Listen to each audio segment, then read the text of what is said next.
Today is February the 18th. Who are the priests?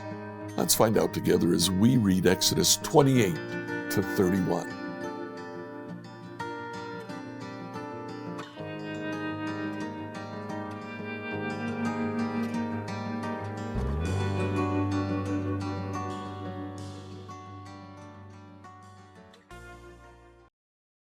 Reading through the Bible in a year, today I'd like you to read Exodus from chapters 28 through chapter 31. Now in these passages, first of all, Moses is told how to dress the priests. The priests will be Aaron and all of his family and eventually the great tribe of Levites that comes. But Aaron is to have the priests within the tribe of Levi. The priests were to dress in a particular way. How provision is actually made for them to have a chamber inside the tabernacle where they would go and change from their street clothes to the special clothes that they would wear when they performed the offices of the priest. The offices of the priest are then described in chapter 30.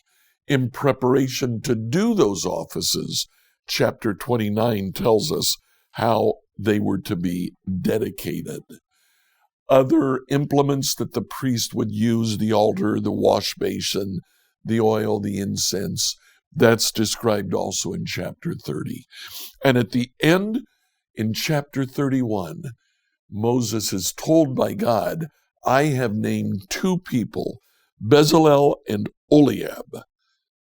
They are to build all of the furniture of the ark, of the temple. God says, for the first time ever, I've filled them with my spirit. I think it's interesting that the first mention of a spirit-filled follower of God, they're craftsmen. They're carpenters. They work with metal. Obviously, they did a good job because the Ark of the Covenant lasted for a millennia. Incredible. Enjoy as we read through Exodus 28 to 31. Exodus 28 to 31, New Living Translation. Exodus 28. Call for your brother Aaron and his sons Nadab, Abihu, Eleazar, and Ithamar. Set them apart from the rest of the people of Israel so they may minister to me and be my priests. Make sacred garments for Aaron that are glorious and beautiful. Instruct all the skilled craftsmen whom I've filled with the spirit of wisdom. Have them make garments for Aaron that will distinguish him as a priest, set apart for my service.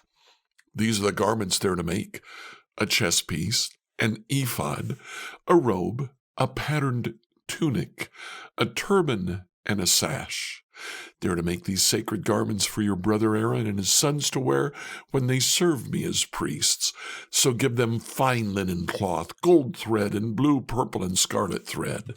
The craftsman must make the ephod of finely woven linen and skillfully embroider it with gold and with blue, purple, and scarlet thread.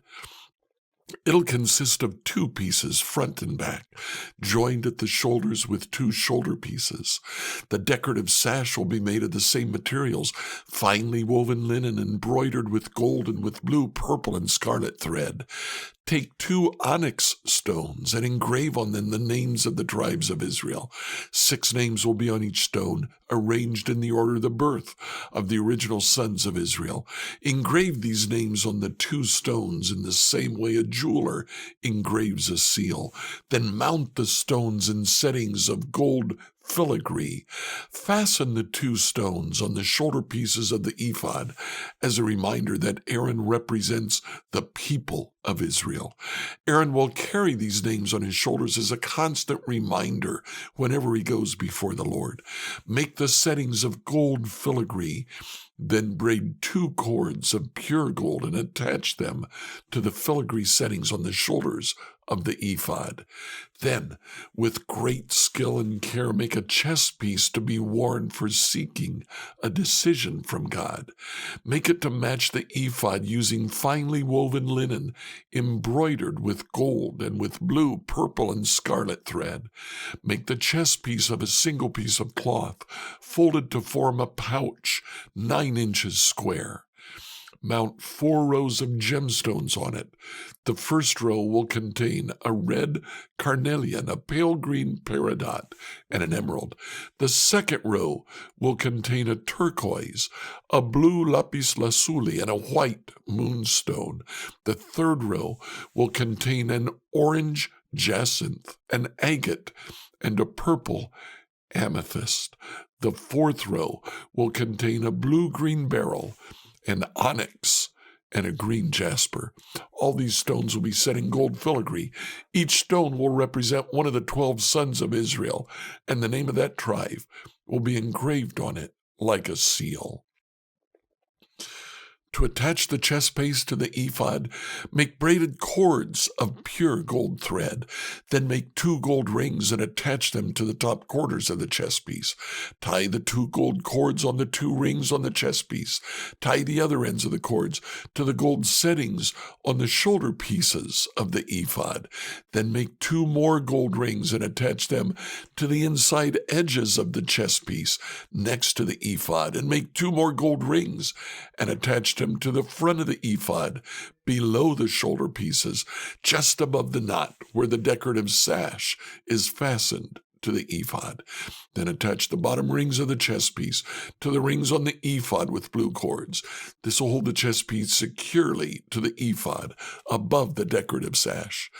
In this way, Aaron will carry the names of the tribes of Israel on the sacred chest piece over his heart when he goes into the holy place. This will be a constant reminder that he represents the people when he comes before the Lord. Insert the Urim and Thummim into the sacred chest piece so they'll be carried over Aaron's heart when he goes into the Lord's presence.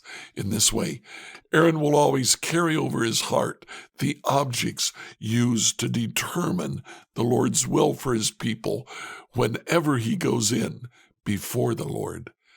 Make the robe that's worn with the ephod from a single piece of blue cloth, with an opening for Aaron's head in the middle of it. Reinforce the opening with the woven collar so it will not tear.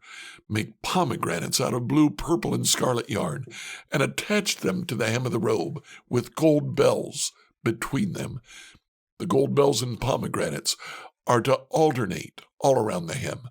Aaron will wear this robe whenever he ministers before the Lord, and the bells will tinkle as he goes in and out of the Lord's presence in the holy place. If he wears it, he will not die. Next, make a medallion of pure gold and engrave it like the seal with these words, "Holy to the Lord." Attach the medallion with the blue cord to the front of Aaron's turban, where it must remain. Aaron must wear it on his forehead so he may take on himself any guilt of the people of Israel when they consecrate their sacred offerings. He must always wear it on his forehead so the Lord will accept the people. Weave Aaron's patterned tunic from fine linen cloth. Fashion the turban from this linen as well.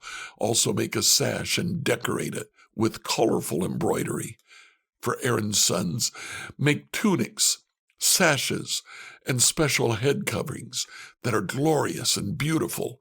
Clothe your brother Aaron and his sons with these garments, and then anoint and ordain them. Consecrate them so they can serve as my priests.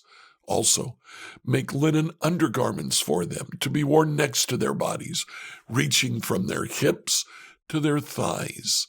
These must be worn whenever Aaron and his sons enter the tabernacle or approach the altar in the holy place to perform their priestly duties.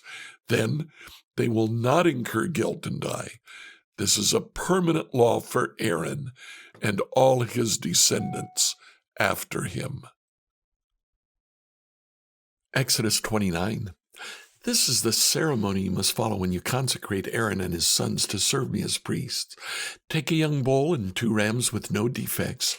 Then, using choice wheat flour and no yeast, make loaves of bread, thin cakes mixed with olive oil, and wafers spread with oil. Place them all in a single basket and present them at the entrance of the tabernacle, along with the young bull and the 2 rams. Present Aaron and his sons at the entrance of the tabernacle and wash them with water. Dress Aaron in his priestly garments, the tunic, the robe worn with the ephod itself and the chest piece. Then wrap the decorative sash of the ephod around him, place the turban on his head, and fasten the sacred medallion to the turban. Then anoint him by pouring the anointing oil over his head. Next, present his sons and dress them in their tunics. Wrap the sashes around the waists of Aaron and his sons, and put their special head coverings on them. Then the right to the priesthood will be theirs by law forever. In this way, you will ordain Aaron and his sons. Bring the young bull to the entrance of the tabernacle, where Aaron and his sons will lay their hands on its head. Then slaughter the bull in the Lord's presence at the entrance of the tabernacle. Put some of its blood on the horns of the altar with your finger. Pour out the rest at the base of the altar. Then take all the fat around the internal organs, the long lobe of the liver, the 2 kidneys, and the fat around them, and burn it all on the altar. Then take the rest of the bull, including its hide, meat, and dung, and burn it outside the camp as a sin offering. Next, Aaron and his sons must lay their hands on the head of one of the rams. Then slaughter the ram and splatter its blood against all sides of the altar. Cut the ram into pieces and wash off the internal organs and the legs. Set them alongside the head and the other pieces of the body. Then burn the entire animal on the altar. This is a burnt offering to the Lord. It's a pleasing aroma, a special gift presented to the Lord. Now take the other ram, have Aaron and his sons lay their hands on its head, then slaughter it and apply some of its blood to the right earlobes of Aaron and his sons. Also, put it on the thumbs of the right hands and the big toes of their right feet. Splatter the rest of the blood against the sides of the altar. Then take some of the blood from the altar and some of the anointing oil. Sprinkle it on Aaron and his sons and on their garments. In this way, they and their garments will be set apart as holy. Since this is the ram for the ordination of Aaron and his sons, take the fat of the ram, including the fat of the broad tail and the fat around the internal organs, the long lobe of the liver and the 2 kidneys and the fat around them, along with the right thigh. Then take 1 round loaf of bread, 1 thin cake mixed with olive oil, and 1 wafer from the basket of bread without yeast that was placed in the Lord's presence. Put all these in the hands of Aaron and his sons to be lifted up as a special offering to the Lord. Afterward, take the various breads from their hands and burn them on the altar along with the burnt offering. It's a pleasing aroma to the Lord, a special gift for him. Then take the breast of Aaron's ordination ram, lift it up to the Lord's presence as a special offering to him. Then keep it as your own portion. Set aside the portions of the ordination ram that belong to Aaron and his sons. This includes the breast and the thigh that were lifted up before the Lord as a special offering. In the future, when the people of Israel lift up a peace offering, a portion of it must be set aside for Aaron and his descendants. This is their permanent right. It's a sacred offering from the Israelites to the Lord. Aaron's sacred garments must be preserved for his descendants who succeed him. They will wear them when they're anointed and ordained. The descendant who succeeds him as high priest will wear these clothes for 7 days, and he ministers in the tabernacle and in the holy place. Take the ram used in the ordination ceremony and boil its meat in the sacred place. Then Aaron and his sons will eat this meat along with the bread in the basket at the tabernacle entrance. They alone may eat the meat and bread used for their purification in the ordination ceremony. No one else may eat them, for these things are set apart and holy. If any of the ordination meat or bread remains until morning, it must be burned. It may not be eaten, for it is holy. This is how you'll ordain Aaron and his sons to their offices, just as I have commanded you. The ordination ceremony will go on for 7 days. Each day you must sacrifice a young bull as a sin offering to purify them, making them right with the Lord. Afterward, cleanse the altar by purifying it. Make it holy by anointing it with oil. Purify the altar and consecrate it every day for 7 days. After that, the altar will be absolutely holy. Whatever touches it will become holy. These are the sacrifices you are to offer regularly on the altar. Each day, offer 2 lambs that are a year old, one in the morning, the other in the evening. With one of them, offer 2 quarts of choice flour mixed with 1 quart of pure oil of pressed olives. Also, offer 1 quart of wine as a liquid offering. Offer the other lamb in the evening along with the same offerings of flour and wine as in the morning. It'll be a pleasing aroma, a special gift presented to the Lord. These burnt offerings are to be made each day from generation to generation. Offer them in the Lord's presence at the tabernacle entrance. I'll meet with you and speak with you there. I'll meet the people of Israel there in the place made holy by my glorious presence. Yes, I'll consecrate the tabernacle and the altar. I will consecrate Aaron and his sons to serve me as priests. And then I will live among the people of Israel and be their God. And they will know that I am the Lord their God. I am the one who brought them out of the land of Egypt so that I could live among them. I am the Lord their God. Exodus 30. Then make another altar of acacia wood for burning incense. Make it 18 inches square and 36 inches high, with horns at the corners carved from the same piece of wood as the altar itself. Overlay the top, sides, and horns of the altar with pure gold. Run a gold molding around the entire altar. Make 2 gold rings and attach them on opposite sides of the altar, below the gold molding to hold the carrying poles. Make the poles of acacia wood and overlay them with gold. Place the incense altar just outside the inner curtain that shields the Ark of the Covenant, in front of the Ark's cover, the place of atonement that covers the tablets inscribed with the terms of the covenant. I will meet you there. Every morning when Aaron maintains the lamps, he must burn fragrant incense on the altar. Each evening, when he lights the lamps, he must again burn incense in the Lord's presence. This must be done from generation to generations. Do not offer any unholy incense on this altar, or any burnt offerings, grain offerings, or liquid offerings. Once a year, Aaron must purify the altar by smearing its horns with blood from the offering made to purify the people from their sin. This will be a regular annual event from generation to generation, for this is the Lord's most holy altar. Then the Lord said to Moses, whenever you take a census of the people of Israel, each man who is counted must pay a ransom for himself to the Lord. Then no plague will strike the people as you count them. Each person who is counted must give a small piece of silver as a sacred offering to the Lord. This payment is half a shekel, based on the sanctuary shekel, which equals 20 gerahs. All who have reached their 20th birthday must give this sacred offering to the Lord. When this offering is given to the Lord to purify your lives, making you right with him, the rich must not give more than the specified amount. The poor must not give less. Receive this ransom money from the Israelites and use it for the care of the tabernacle. It will bring the Israelites to the Lord's attention, and it will purify your lives. Then the Lord said to Moses, make a bronze wash basin with a bronze stand. Place it between the tabernacle and the altar. Fill it with water. Aaron and his sons will wash their hands and feet there. They must wash with water whenever they go into the tabernacle to appear before the Lord, and when they approach the altar to burn their special gifts to the Lord, or they will die. They must always wash their hands and feet, or they will die. This will be a permanent law for Aaron and his descendants to be observed from generation to generation. Then the Lord said to Moses, collect choice spices, 12.5 pounds of pure myrrh, 6.25 pounds of fragrant cinnamon, 6.25 pounds of fragrant calamus, 12.5 pounds of cassia, as measured by the weight of the sanctuary shekel.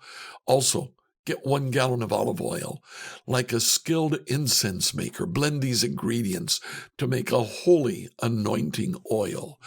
Use this sacred oil to anoint the tabernacle, the Ark of the Covenant, the table and all its utensils, the lampstand and all its accessories, the incense altar, the altar of burnt offering and all its utensils, and the wash basin with its stand. Consecrate them to make them absolutely holy. After this, whoever touches them will also become holy. Anoint Aaron and his sons also, consecrating them to serve me as priests. And say to the people of Israel, this holy anointing oil is reserved for me from generation to generation. It must never be used to anoint anyone else. You must never make any blend like it for yourselves. It's holy. You must treat it as holy. Anyone who makes a blend like it or anoints someone other than a priest will be cut off from the community.